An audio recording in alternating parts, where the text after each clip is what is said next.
오늘 이 시간에는 본문 말씀을 중심해서 모든 은혜의 하나님, 이런 제목 가지고 같이 은혜 받도록 하겠습니다. 한번 따라 하십시다. 모든 은혜의 하나님, 모든 은혜의 하나님. 옆 사람과 서로 인사하면서 이렇게 서로에게 복을 빌어줍니다. 모든 은혜의 하나님께 측량할 수 없는 은혜를 받아 누리고 나누고 전하는 사람이 됩시다.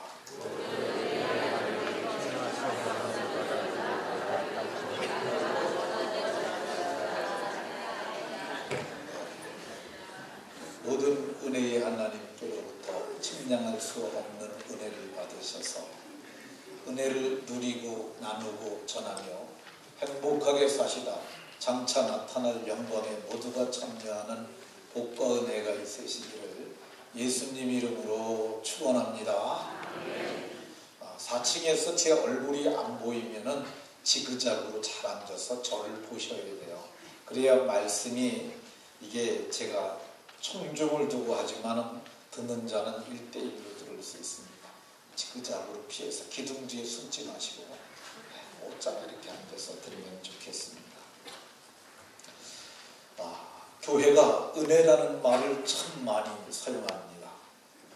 이 은혜가 너무 광의적 의미이기 때문에 나 오늘 은혜 받았어 이렇게 말하면 저 사람이 도대체 무슨 말을 하는지 잘 알 수가 없습니다.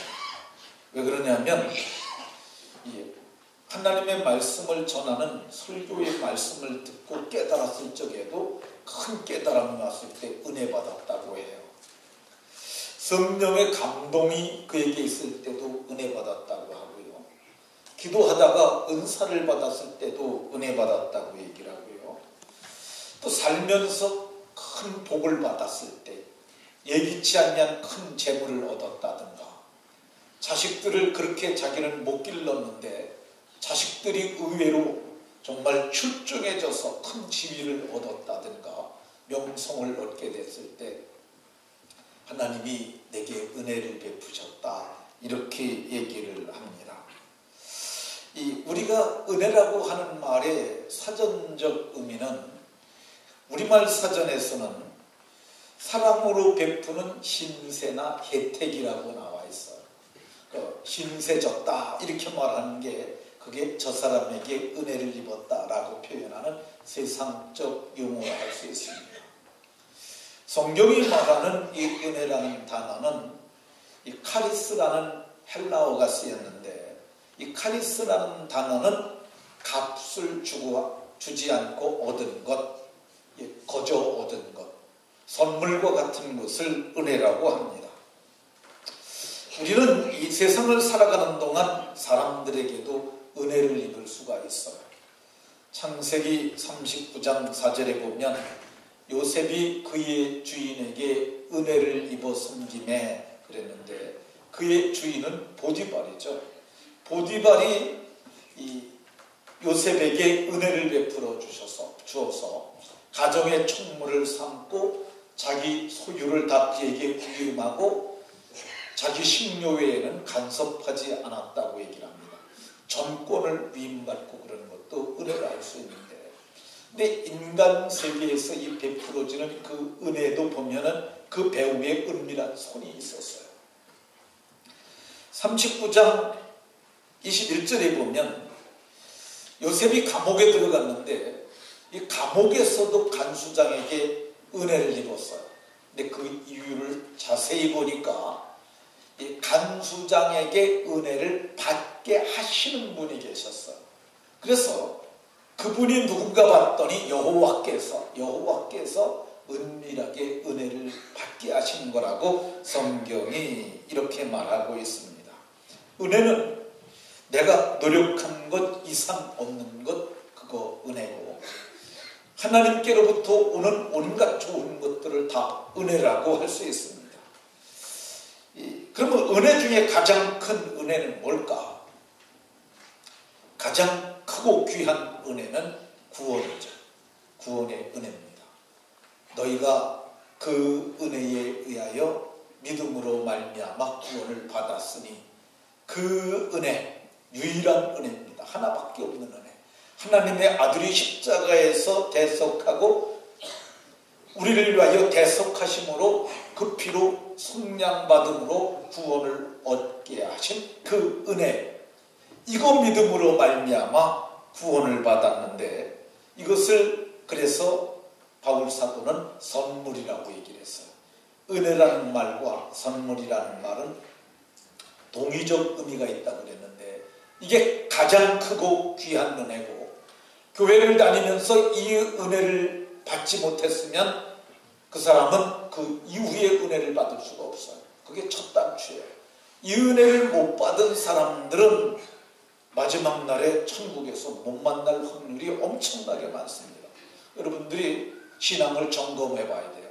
내가 정말 그 은혜에 의하여 믿음으로 말미암아 구원을 받았는가.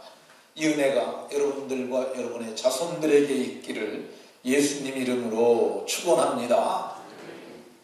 이 구원의 은혜를 받은 사람들에게 더하시는 은혜가 있어요. 더해 주시는 은혜. 그 더해 주시는 은혜가 성령을 주시는 은혜예요. 요한복음 4장에 보면 수가성에서 예수님이 한 여인을 만납니다. 근데 그 여인에게 이렇게 말해요. 내가 만일 하나님의 선물과 내가 물 좀 달라 하는 이가 누구인 줄 알았더라면 너는 그에게 구했을 것이고 그가 너에게 생수를 주었으리라. 그런데 여기 내가 만일 하나님의 선물과 했는데, 하나님의 선물은 크게 보면 구원이 선물이라고 했잖아요. 구원을 얻었을 것이고, 또 하나는 그가 생수를 내게 주었으리라 그랬는데, 이 생수가 성령입니다. 요한복음에 보면 예수님께서 초막절 끝날에 큰 소리로 외쳐서 말했어요. 누구든지 목마르거든 내게 와서 마셔라. 나를 믿는 자는 성경에서 말하는 것처럼 그 배에서 생수의 강이 흘러나리라. 이 배에서 생수의 강이 흘러난다는 말이 성경에 예언되어 있었지만 저들은 그 말이 뭔 말인지 몰랐어요. 이 사도 요한도 예수님이 부활하시고 승천하시고 영광을 얻으신 후에 아버지께로부터 받아서 그 성령을 그들에게 주신 후에야 그가 나중에 39절에 그걸 이렇게 주석을 해서 이는 그를 믿는 자들이 받을 성령을 가리켜 말씀하신 것이라. 생수는 성령이야. 생수의 강은 넘치도록 부어주시는 성령의 은혜인데, 아직 영광을 받지 않아서 성령이 저들에게 계시지 않았다고 얘기를 합니다. 성령이 선물이라는 표현은 사도행전 8장에도 나옵니다. 사마리아 사람들이 하나님의 말씀을 받았다는 말을 듣고 거기에 2명의 사도를 파송해요. 베드로와 요한을 파송합니다. 근데 그들이 가서 보니까 세례만 받았지 아직 성령을 받은 적이 없어요. 그래서 베드로와 요한이 안수하니까 저들이 성령을 받는 거야. 근데 마술사 시몬도 놀라운 일을 보고 쫓아다니면서 그가 믿는 척을 했는지 진짜 믿었는지 잘 모르겠는데 마술 가르쳐주면 돈 주면 가르쳐줬거든요. 그러니까 자기 큰 돈을 갖고 와서 베드로 앞에 나와서 베팅을 한 거죠. 이거 줄 테니 내가 손을 얹어 기도하면 내가 기도해도 저들도 성령을 받게 해달라고. 이거 하면 큰 재물 얻을 거라고 생각했던 모양입니다. 그런데 베드로 사도가 이렇게 말했어요. 하나님의 선물을 돈을 주고 살 줄로 생각하였느냐? 돈 주고 사는 것이 아니라 하나님께서 구하는 자들에게 기뻐하셔서 주는 것인 줄로 믿으시기 바랍니다. 성령이 하나님께서 주시는, 거저 주시는 바 은혜의 선물이기 때문에 이것이 하나님의 은혜로 주는 것인 줄로 믿으시기 바랍니다. 세 번째, 하나님께서 성령 받은 자들에게 더 주시는 은혜가 있어요. 그게 뭐냐면 성령의 선물이라고 베드로 사도가 말씀하셨어요. 너희가 회개하면 성령의 선물을 받으리라 그랬는데, 이 성령의 선물을 야고보 장로는 온갖 좋은 은사들이라고 얘기해서, 온갖 좋은 은사, 이 온전한 선물인데 그것이 빛들의 아버지, 우리가 빛이고 그분이 하늘을 계신 분이 아버지잖아요. 그분께서 우리에게 내려주시는 것이라고 이렇게 얘기를 했습니다. 이 성령의 은사가 엄청나게 중요합니다. 근데 많은 분들이 이거를 귀하게 여기질 않아요. 우리 교회도 그러세요. 저는 여러분들에게 이 가치의 관념, 가치를 좀 바꿨으면 좋겠다는 생각이 들어요. 땅에 있는 것에 절대 가치를 두고 거기 매진하지 마시고 이 하늘의 것의 가치를 알아야 합니다. 특별히 구원의 가치가 얼마나 큰 것을 알아야 하고요. 또 성령으로 말미암아 주어지는 은혜와 은사가 얼마나 귀한 걸 알아야 합니다. 우리가 요즘에 새벽에 사무엘상 18장을 살펴보고 있는데 거기에 다윗이라는 목동이 나옵니다. 이 유대 땅 베들레헴은 그 이스라엘 중에서 아주 깡촌이에요. 깡촌. 이 깡촌에 살던 한 목동이 나오는데 사무엘이 그에게 기름불 병을 취해서 기름을 부었더니 그날 이후로 여호와의 영에 크게 감동되니라. 여호와의 영에 크게 감동됐다는 게 성령 받았다는 구약적 표현이에요. 그러니까 성령 받고 나니까 그 사람이 엄청난 변화가 오기 시작하는데, 그러니까 다윗이 무슨 일을 하든지 어디로 가든지 다윗 사울의 모든 신하들보다 더 지혜롭게 행했다고 얘기를 해요. 근데 성령의 은사를 고린도전서 12장에 보면은 바울 사도가 정리를 해서 나열을 해요.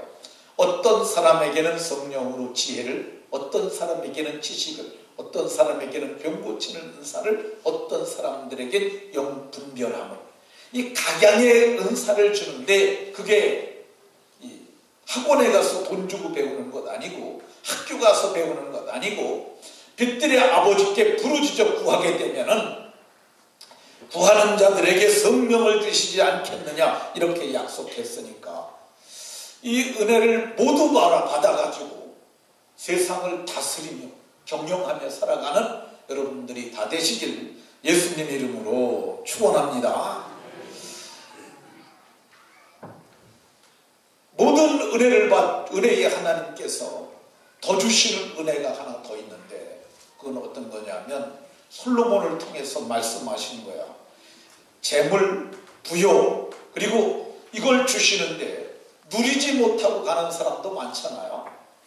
제가 시골에 목회할 적에 100억 거지라고 하는 사람이 있었어요. 100억 거지. 땅을 값을 치면 100억 정도 돼요.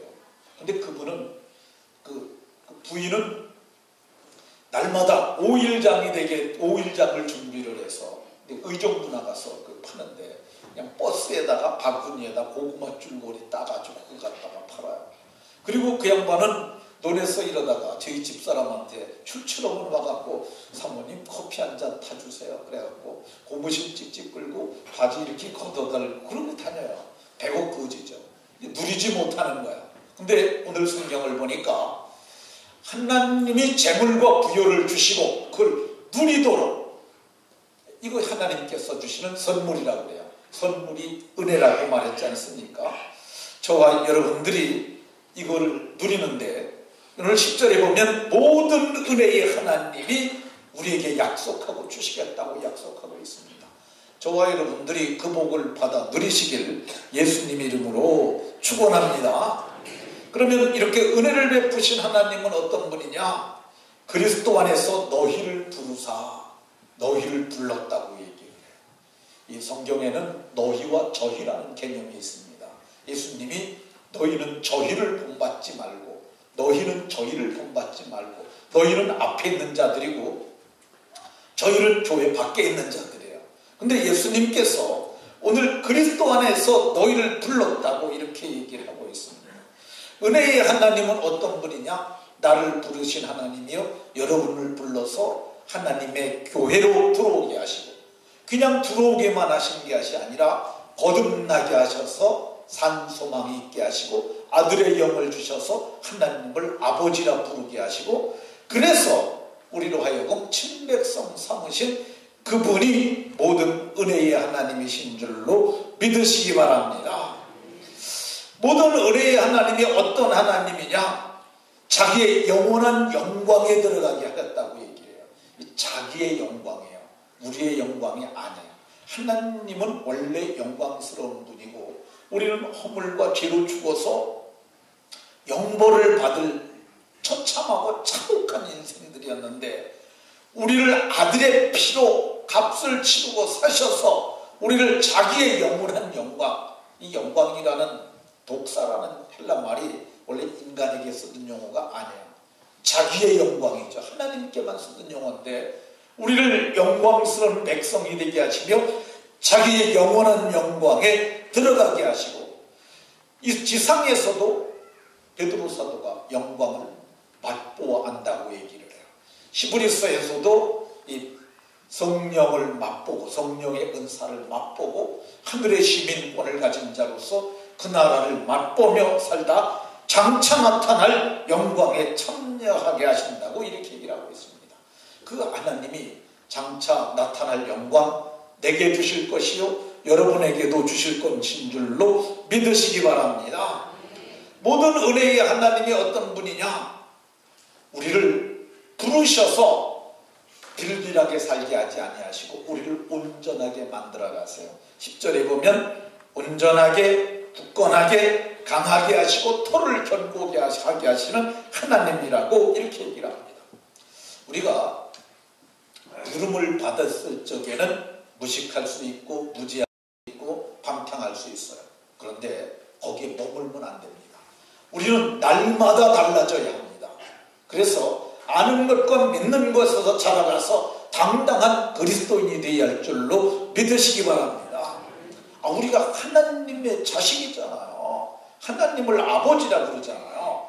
그럼 여러분들 한번 생각을 해보세요. 여러분들이 이 당당한데 자식이 빌빌대면 그거 좋겠어요? 자식을 당당하게 만들려고 그러지 않겠어요?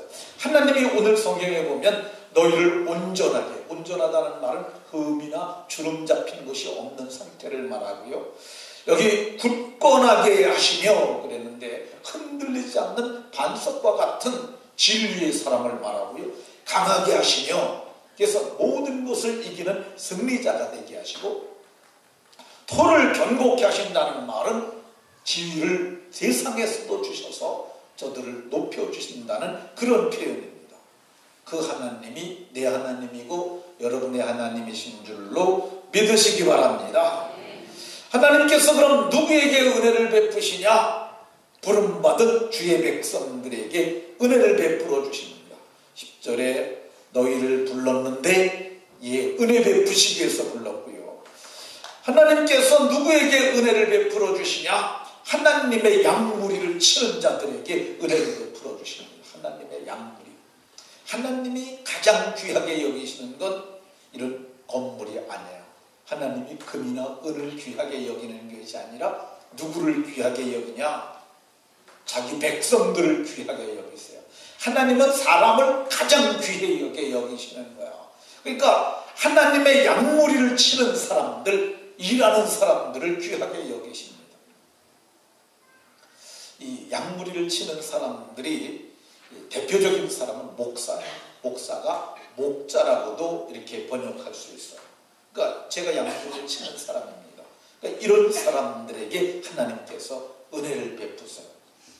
그러면 목사만 목자냐? 아닙니다. 장로님도 양무리를 치는 목자들이고요, 교사들도 양무리를 치는 목자들이고요, 또 목장에서 성도들을 돌보는 그 사람들도 목자들이에요.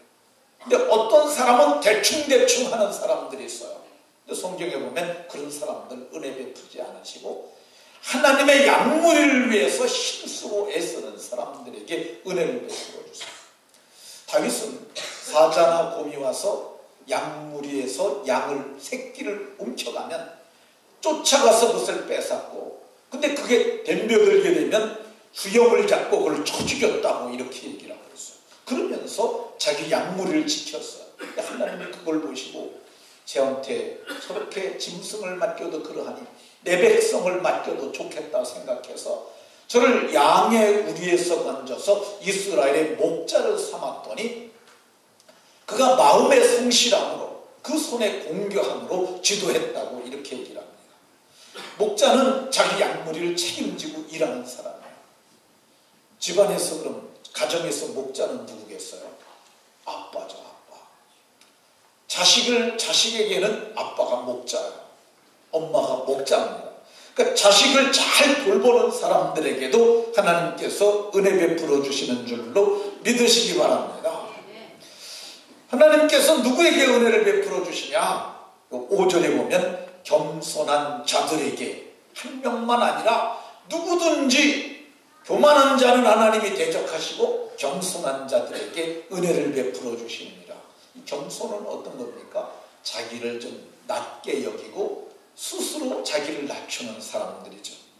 우리도 그러잖아요. 교만한 사람들 지나치게 잘난 척하게 되면 사람이 안 붙어요. 다 싫어합니다. 근데 자기를 낮추는 사람, 겸손한 자들에게 사람들도 은혜를 베푸시는데 하나님도 너희가 낮추면 은혜를 베풀어 주시겠다고 얘기를 합니다. 어떤 사람들에게 은혜를 베푸냐? 7절에 보면 너희 염려를 다 주께 맡겨버려라.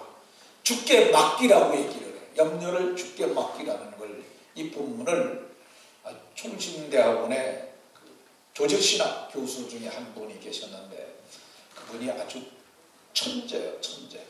정말 대단한 천재였는데, 근데 그분이 이 부분을 이렇게 주석을 했어요. 우리 가슴에 있는 것을 주님의 심장으로 옮겨놓는 것, 그게 염려를 맡기는 거라고 했어요. 근데 우리는 이 염려가 짓누르는 무거운 짐들이에요. 그게 자식일 수도 있고, 그게 돈 문제일 수도 있고, 직장의 상사 문제일 수도 있고, 여자 문제일 수도 있어요. 이 염려는 가슴을 짓누르고 압박하는 맷돌 같은 거야. 여기 원래 그게 하나 있었다고 해보세요. 얼마나 답답하겠어요. 근데 그거를 맡기라는 거야. 이 맡기는 걸 주님이 좋아하십니다. 여러분들, 여러분의 자녀가 내일은 밥을 뭘 할까? 그리고 쌀은 어디 가서 어떻게 사올까? 그런 거 걱정하고 있으면 여러분들이, 어린아이가 그거 걱정하면 여러분 기분 좋겠어요? 그건 내가 할 일이야, 엄마가 할 일이야, 그렇게 하지 않겠어요?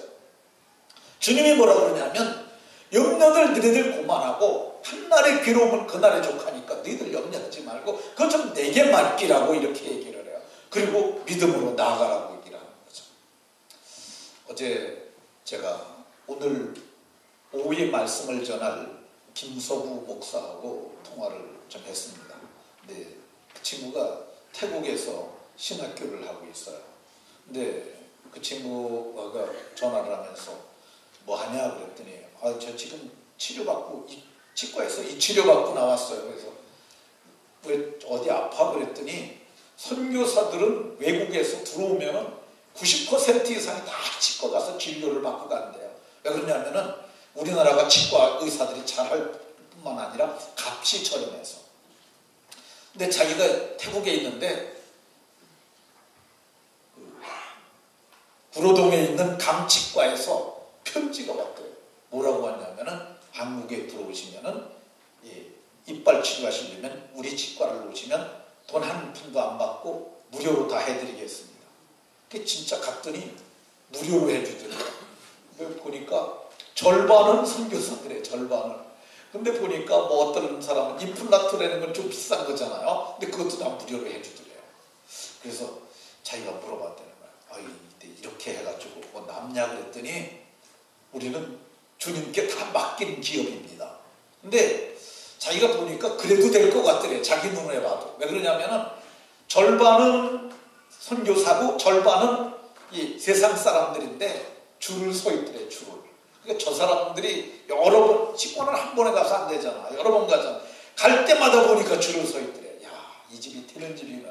근데 성경을 보면은 주께 맡기라고 그러잖아요. 선교사들한테 그거 보낼 때 얼마나 이게 간 떨렸겠어요. 다 공짜로 와서 오거라면 그럼 우리 어떻게 할까? 그런 생각도 들지 않았겠어요. 근데 맡기고 했더니 하나님께서 갚아주시는 줄로 믿으시기 바랍니다. 그럼 이렇게 은혜 받은 자는 은혜의 하나님 앞에서 어떻게 살아야 할까? 사도는 오늘 본문 2절에서 억지로 하지 말고 자원함으로 해라. 자원 좀 해라. 억지로 시켜서만 하지 말고 자원해라 이렇게 말합니다. 근데 제가 자원한 사람 중에 하나입니다. 제가 농사를 졌었는데 어느 날 성경을 읽다 보니까 예수 믿고 얼마 되지 않아서 성경을 읽는데 이게 사람을 구원하는 일이 가장 가치 있는 일이라는 걸 발견을 했어요. 그래서 선지자 이사야가 내가 누구를 보내며 누가 우리를 위하여 갈고 하는 하나님의 음성을 들을 때 내가 여기 있나이다 나를 보내소서 했던 것처럼 제가 그랬어요. 주님 저를 써주세요. 제가 하겠습니다. 제가 자원을 했어요. 근데 나중에 보니까 소명이었는데 그게 저는 제가 이 일을 하겠다고 제가 돈벌이 하려고 그랬는데 그거 다 집어치고 이거 하겠다고 했어요. 오늘 성경이 뭘 얘기를 하느냐면 은혜 받은 사람들이 자원함으로 일을 하라는 거죠. 다양한 부분에서도 자원이 필요해요. 꼭 이렇게 저처럼 목회를 위해서만 자원이 필요한 것이 아니라 무슨 일을 하든지 자원하는 심령이 필요합니다. 어제 우리 교회에서 그저께 저녁 때 장동식 집사님 그리고 송 집사님 그리고 저하고 이렇게 음향장비를 실어다가 남양주에 개척되는 서원인교회에다 갖다 줬어요. 근데 그게 지난 토요일 날 저녁에 서원인교회가 음향장비가 필요하다고 요청을 했던 성기영 목사라는 사람이 제게 전화를 했어요. 형님 저기 다음 주 토요일 날 거기 3시에 예배 드린다는데 설립 예배 드린다는데 그 음향정비 좀 아직 안 됐어요. 제가 그랬어요. 좀 진작 얘기를 하지. 아니 금요일 날만 얘기를 해도 내가 교회에다 광고를 하면 성도들이 이렇게 헌금할 수도 있지 않냐. 근데 지금 토요일 밤중에 주보도 다 나왔는데 지금 하면 어떡하냐 그랬더니 그럼 어떻게 해요. 저도 이제 알았어요. 그래서 제가 그때부터 하나님 이걸 어떻게 하면 좋겠습니까? 근데 선교를 14년을 선교지에서 하고 왔대요. 근데 그게 어차피 줄 건데 설립 예배 때 딱 들어가면 더 좋지 않겠습니까? 그래서 제가 이걸 어쩌거나 하다가 결국은 제가 짐을 졌습니다. 제가 자원하는 마음으로 하나님께서 은혜 베푸신 것도 있고 은혜 베풀어 주실 것을 기대하면서 제가 음향장비 한 세대 값을 내서 그걸 갖다 줬어요. 근데 성경이 오늘 뭘 얘기를 하냐면 자원하는 것을 얘기를 합니다. 무슨 일할 거리가 있다 그러면은 어떻게 하면 피해갈까 이렇게 생각하지 마시고 자원함으로 복을 받으시길 예수님 이름으로 축원합니다. 은혜를 받은 모든 사람들은 은혜의 하나님 앞에서 어떻게 살아야 되느냐? 약물이 본이 되라고 얘기를 해요. 본이 되는 삶. 이게 담임 목사는 교회에서 본이 되어야 해요. 저는 할 수 있거든 모든 부분에서 본이 되라고 얘기를 하려고 노력을 하고 교육자들에게도 제가 늘 가르치는 게 그거야. 본이 되라. 기도에도 본이 되고 헌금할 때도 본이 되라. 본이 되는 것을 얘기를 해요. 목장의 목자들은 목원들에게 본이 되어야 하고요. 교학교 선생들은 그 제자들에게 본이 되어야 돼요. 그 선생이 늘 늦게 오면 그러면 애들한테 일찍 오라고 그러면 그게 말이 되겠습니까? 보는데 가정에서 아버지도 마찬가지죠. 이 아버지는 기도도 안 하고 성경도 안 보고서 마음대로 멋대로 살면서 자식한테 믿음으로 잘 살라고 그러면 그게 되겠어요? 본을 보여야죠. 근데 오늘 성경은 말하기를 은혜 받은 자는 본이 되는 삶을 살라고 얘기를 합니다. 모두가 본이 되시기를 바랍니다. 은혜 받은 자는 어떻게 해야 되느냐? 여기 깨어 있어야 하고 근신하라고 얘기를 합니다. 근신하라 깨어라 이렇게 말합니다. 근데 이 깨다라는 표현이 어떤 거냐면 성경에서 깨다라는 말과 기도하라는 말은 같은 의미예요. 예수님께서 겟세마네 동산에서 기도하실 적에도 이 돌 던질 만큼 떨어져서 예수님은 땀이 땅에 떨어지는 핏방울과 같이 되도록 힘쓰고 애써서 기도했는데 제자들은 졸면서 자고 있었어요. 예수님이 그때 뭐라 그러셨냐면 1시간도 이렇게 깨어있을 수 없느냐 이렇게 말했어요. 이게 기도할 수 없느냐는 거야. 나는 그렇게 기도하는데 1시간도 기도할 수 없느냐 못하냐. 그러면서 시험에 들지 않게 깨어 기도하라고 이렇게 얘기를 하고 있습니다. 그러니까 깨어서 기도해야 될 줄로 은혜 받은 성도들은 깨어서 기도해야 할 줄로 믿으시기 바랍니다. 졸지들 마시고 실내가 좀 너무 따뜻한가요? 네. 근데 여러분들 정말 기도 좀 하십시오. 집에서 기도하는 것도 해야 하고 특별히 금요 기도회는 좀 나오세요. 근데 금요일날 저녁에 아니 뭐 신앙생활을 얼마 안 하시는 분들은 좀 이 얘기를 좀 제껴놓고 들으시고 권사님, 안수집사님들 도대체 금요일 저녁에 뭘 하세요? 보통 5일 동안 일하잖아요. 금요일 저녁엔 새벽에는 출근하고 오느라고 힘들어서 못한다고 해도 금요일 저녁에는 좀 나와도 되잖아요. 안 그렇습니까? 동의를 안 하시는 거예요. 금요일 저녁에는 마음 먹고 8시 반부터 시작하니까 나오셔야지. 예수님이 그러잖아요. 근신하라 깨어라 이렇게 말하잖아요. 시험에 들게 되니까 깨어 기도하라고 이렇게 얘기를 하지 않습니까? 자식의 문제를 내어놓고 기도하고 민족의 문제도 내어놓고 교회의 문제도 내어놓고 금요일 할 정도에 왜 못 나와서 기도합니까?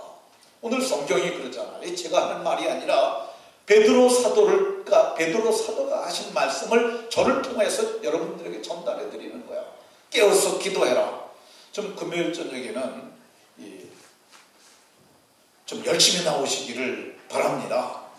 근데 이게 영적인 일이라 날마다 먹고 사는 일에만 매달려 봐갖고 이 먹고 사는 일은 하루 종일 하는데 이 기도하는 건 하루 종일 절대 못하죠. 그죠? 이게 더 힘든 일이에요. 사실은 영적인 일이라. 지게질은 하루 종일 하는데 기도를 하루 종일 하는 사람 못 봤어요. 이게 되게 힘들긴 힘들어요. 그러니까 이게 너무 체질에 몸에 익숙하지 않아서 좀 힘들 수는 있는데 찬양도 30분이나 하고 기도에도 1시간이나 하고 설교도 또 거기다 하고 너무 힘들어 그럴 수 있어요. 근데 좀 견뎌보세요. 그러다 보면은 이게 은혜를 맛보게 되고 그리고 성령을 받게 되고 그러면은 왜 모이는 사람들은 그렇게 금요 기도에 모일까 그거 알게 됩니다. 모두가 정말 근신하고 깨어서 역사하는 하나님의 사람들이 다 되시기를 바랍니다. 은혜 받은 자는 어떻게 살아야 하느냐? 오늘 성경은 마귀를 대적하라고 얘기를 해요. 마귀를 대적하라고 그러는데 마귀가 어딨어 이렇게 말할 수 있는 사람들 참 많습니다. 뿔 달린 도깨비를 좀 그렇게 마귀로 생각하는 사람도 있는데 마귀는 어디 있느냐? 마음에 있어요. 예수님이 이 요한복음 13장 2절에 보면 마귀가 갸론 유다의 마음이 예수 팔려는 생각을 넣었다고 얘기를 해요. 마귀는 우리 생각 속에 역사하는 거야. 그래서 그걸 이기려면은 성경은 뭐라 그러냐? 하나님의 전신갑주를 입으라고 해요. 하나님의 전신갑주. 이 전신갑주를 머리부터 얘기를 하면 머리에는 구원의 투구를 쓰라고 그랬는데 이게 뭐냐? 이게 구원에 대한 확실함이에요. 나는 땅에 속한 자가 아니라 하늘의 시민권도 가진 자다. 확실한 구원이 가져야 그래 마귀가 싸우죠. 그리고 가슴에는 의의 흉배를 붙이라고 그랬는데 이번에는 호신경이라고 나왔어요. 호신경을 국어사전에 쳐보면 구리 쪼가리라고 나와요. 근데 의의 흉배라는 것이 전사들이 옛날에 전쟁터에서 싸울 때 가슴에 화살이 들어와도 이게 심장을 뚫지 못하도록 박는 철판이라고 보면 돼요. 근데 이걸 붙이고 그리고 허리에는 진리 하나님의 말씀으로 띠를 띠고 발에는 복음의 신을 신고 머리부터 발끝까지 대하탔잖아요. 근데 마귀가 쏘아대는 불화살이 있어요. 이걸 막는 방패, 믿음의 방패를 가지고. 근데 이것만 가지면 안 되죠. 우리도 공격할 수 있는 공격용 무기가 있어야 되는데 그게 양날의 검, 성령의 검, 곧 하나님의 말씀을 가지라고 이렇게 얘기를 하고 있습니다. 이렇게 무장해서 악한 마귀를 능히 대적하고 물리치는 하나님의 사람들이 다 되시기를 바랍니다. 그러면 이렇게 은혜를 받아 은혜를 누리고 그리고 은혜를 전하며 살아가는 사람들에게 하나님께서 어떤 복을 주실까? 오늘 성경에 보면 하나님의 양무리를 치는 일을 주신다고 얘기를 해요. 일이 그 사람의 신분을 결정지어줍니다. 쓰레기 치우는 것은 좀 우리가 좀 낮은 일로 생각을 하잖아요. 근데 반면에 청와대 가서 이런다 그러면 대단하게 생각하잖아요. 근데 청와대에서 가장 귀한 분이 누구예요? 박근혜 씨죠. 박근혜 씨. 근데 그 사람 하는 일을 우리가 귀하게 여깁니다. 근데 그러면 박근혜 씨가 하는 일이 귀하게 했어요? 하나님의 아들 예수님이 했던 일이 귀하게 했어요? 예수님이 했던 일이 귀하지. 근데 그거를 예수님이 하셨던 하나님의 양무리를 치던 일을 우리에게 맡겨주시는 거예요. 이게 하늘의 일이에요. 천상의 보상과 연결된 일인데 그 일을 하게 해주시고 어떤 복을 주시냐? 때가 되면 너희를 높이시리라 이렇게 말씀합니다. 높여주신다고 얘기를 해요. 다윗은 유대 땅 베들레헴의 목동이었는데 이스라엘의 왕을 삼았는데 그냥 왕이 아니라 절대 군주요 40년 동안 반석 같은 나라를 그에게 주셨잖아요. 얼마나 큰 은혜야. 네, 제게도 농사짓던 촌놈 제게도 하나님께서 이번에 부노회장이 되도록 은혜를 베풀어 주셨습니다. 근데 제가 그 부노회장 됐다고 그러니까 어느 권사님 그거 다 하는 거잖아요 이렇게 얘기를 하셨어요.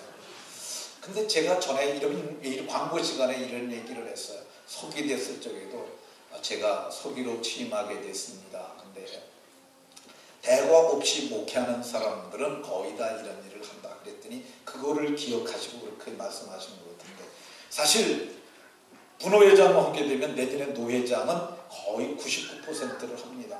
근데 이거 다 하는 거 아니에요. 진짜예요. 제가 계산을 해봤어요. 어제 그 말을 듣고 가서 다 하는 거 아닌데 다 하는 거라고 그래서 이거 오해를 하고 계시는구나 그렇게 생각이 됐는데 우리 노회의 목사 회원이 260명 선대요. 어떤 때는 57명, 임용회가 한 명 그렇고 더 들어오게 되면 이 260에서 70명 이렇게 올라갑니다. 근데 그러면은 노회장을 지낸 현직 증경노회장 그런 사람이 몇 명인가 제가 해봤더니 23명이더라고요. 그러니까 26명이 돼야 10%가 되는 거예요. 그러니까 지금 제가 이제 저는 이제 내년에 62세의 노회장을 하는데 이번에 새로 들어온 사람은 69세의 노회장을 하게 됩니다. 그 사람은 늦게 들어온 거죠. 지금 그 사람이 62세니까 그렇게 됩니다. 근데 지금 우리 노회에서 제일 노회장을 지낸 연세가 많으신 분이 89세나 그 정도 된 것 같아요. 그분이 참 연세가 많으신데 그래도 꿋꿋하게 노회를 나오세요. 근데 지금 70세 이상 된 노회장 지내신 그러니까 70세 이상이 아니라 지금 현직 노회장 위에 정경 노회장이 23명밖에 안 돼요. 그러면 230명이면 10분의 1인데 260명이니까 10%도 안 되는 거잖아요. 노회장 지내는 사람들이. 근데 이게 보통 은혜가 아닙니다. 그러니까 제가 이렇게 하나님이 제가 이렇게 저는 한 번도 노회장 시켜달라는 말도 안 하고 그랬는데 때가 되니까 하나님이 높여주신 줄로 믿으시기 바랍니다. 근데 저는 이걸 하찮게 생각을 해요. 사람들은 뭐 노회장 뭐 대단하게 생각하는데 제가 왜 그걸 하찮게 생각하는 줄 아십니까? 장차 나타날 것이 너무 귀하기 때문에 그래요. 바울 사도는 현재의 고난과 장차 나타날 영광은 좋게 비교할 수가 없도다. 비교조차도 안 된다고 얘기를 해요.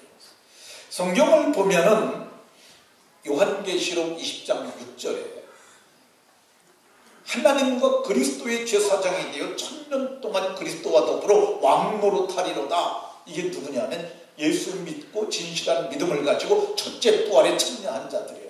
이게 누구냐 하면은 이게 저입니다. 제가 이 은혜를 입을 것을 저는 기대하고 바라고 있고요. 이게 저만이겠어요? 저만 그러겠어요? 주의 나타나심을 바라는 여러분들에게도 이 은혜가 주어질 줄로 믿으시기 바랍니다. 그러니까 이걸 어떻게 이거를 하찮게 여길 수가 있겠어요? 세상의 그 어떤 것과 뭘 비교할 수가 있겠어요? 그러니까 이 모든 은혜를 베푸신 은혜의 하나님 앞에서 우리가 믿음으로 잘 살아야 할 줄로 믿으시기 바랍니다. 우리에게 어떤 은혜를 베풀어 주시냐? 7절에는 너희를 돌보심이라 이렇게 말해요. 이 돌봐준다는 말이 아기를 봐줄 때 이렇게 보는 것과 똑같은 말이에요. 엄마가 아기에게 눈을 띄지 않잖아요. 주의 눈은 의를 향하시고, 엄마가 아기의 귀에, 아기의 모든 소리에 귀를 기울이잖아요. 엄마는 아기 울음소리만 들어도 시원찮은 엄마 말고 괜찮은 엄마는 이건 기저귀, 이게 애가 쌌다는 울음소리, 이거는 젖달래는 울음소리, 그 구분할 수 있습니다. 근데 주님이 그 귀는 의인의 간구에 귀 기울이시고 너의 필요를 알고 모든 것을 도하시리라고 말씀하시고, 또 필요하기만 하면 무엇이든지 내게 말만 해라, 무엇이든지 내게 구하면 내가 시행하리라고 요한복음 14장 14절에 말씀하셨어요. 이게 현세에서 받는 은혜입니다. 그러면 내세에서는 어떤 은혜를 받을까?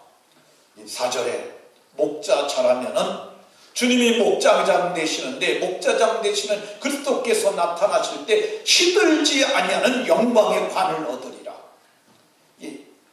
로마에서 원형 경기장에서 전쟁을 경주를 해요. 그러면 이기는 사람 하나에게 황제가 시드는 거죠. 월계수로 만든 관 하나 씌워줘요. 바울 사도가 그걸 익히 하는 그 독자들에게 너희들 받지, 그 시드는 월계가 그거 하나 받고자 목숨을 걸고 하지 않냐?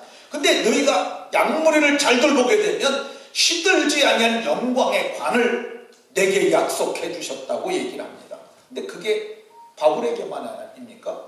주의 나타나심을 사모하는 모든 자들에게 복을 주시는데 10절에 베드로께서 너희를 부르사 자기의 영원한 영광에 들어가게 하십니까? 너희를 그렇게 들어가게 하실 것이며, 그리고 나도 그 장차 그 영광에 참여할 자라고 이렇게 말씀하고 있습니다. 말씀을 마치도록 하겠습니다. 하나님은 모든 은혜의 하나님인데 그 하나님이 내게도 은혜를 베푸셨고 여러분들에게도 은혜를 베푸셨어요. 더 은혜를 주시겠다고 금요기도에 나와서 성령 받으라고 말씀하시고, 성령의 은사로 각양에 좋은 것 줄 테니까 나와서 받고 그것 가지고 세상을 이기며 다스리며 살라고 말씀하십니다.